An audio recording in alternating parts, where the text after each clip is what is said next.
is our best fake, the best imitation of the shroud that exists in the world.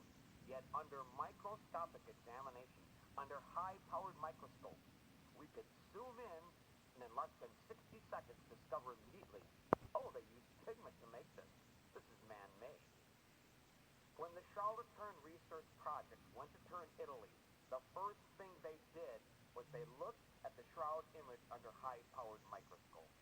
To their amazement and surprise, guess what? No paint. You cannot hide paint from high-powered microscopes.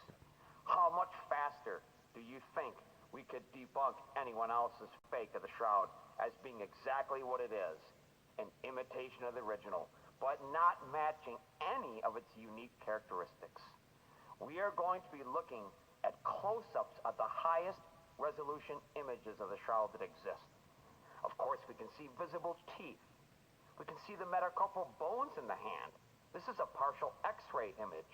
Left hand over right wrist and fingers are bent, and the image that resides on the top layer of this Syrian weave 8 by 2 cubit pure linen cloth only penetrates 1 or 2 micrometers into the 15 micrometer wide fabric.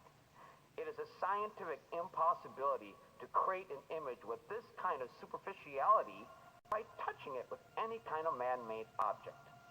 The coloring process is not due to adding material to the cloth, but non-material entities, such as radiated energy coming from the body, charged particle radiation, and or electromagnetic radiation. When this image process took place, there was separation between the body and the cloth. That is an inescapable forensic fact of this case, in spite of the mass amount of false info about the shroud on internet.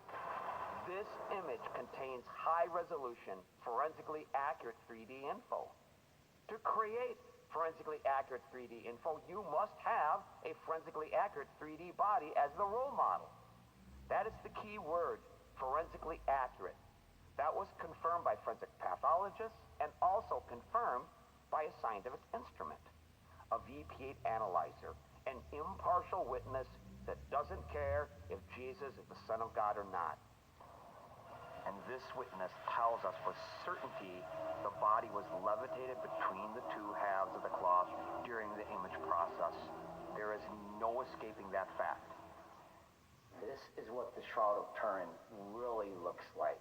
Not the high contrast internet version that most people see. You can step back, you can see how subtle the image is, and it just barely penetrates the 15 micrometer fibril, only 1 or 2 micrometers. And separation of colored versus uncolored fibers to make up this image, little pixelated microscopic dots, is separated at 15 micrometers. That's the max possible on the linen. Couldn't be better than that. At various points of the image, not the resolution of the whole image, but where the body was close to the cloth. Of course, the hands. You can see the metacarpal bones. Areas of the image that were farther away from the cloth didn't image at all. In some cases, the feet. You'll notice on the image in the shroud, there's no image here at all. It completely fades out. You can only see blood stains. The hands were close. The face was close. The face was the closest long. That's why the face has such good resolution. Note the thumbs are not visible. That's because when a Roman crucifixion nail goes through the wrist, it strikes a nerve and causes the thumbs to turn inward. Part of the beard section is missing. And people say, well, the man in the shroud looks too old. Did Jesus really have a white beard? Well, did Jesus really have white blood? Of course not.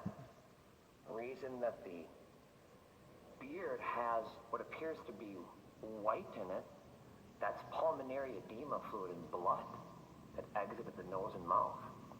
And we see the same thing here on the head cloth. This is the napkin that was about his head, not lined with the linen clothes, the grave clothes, but wrapped together in a place by itself. This was the position that Jesus was on the cross when they applied this cloth. 21st century forensic science determined this cloth wrapped the head of a person in an upright position whose head was leaning down 70 degrees down and 20 degrees to the right. And then the body was laid in a horizontal position. But this cloth is kept in Oviedo, Spain. It was authenticated by the Spanish government in the year 1054, March 14th, to be the property of Jesus.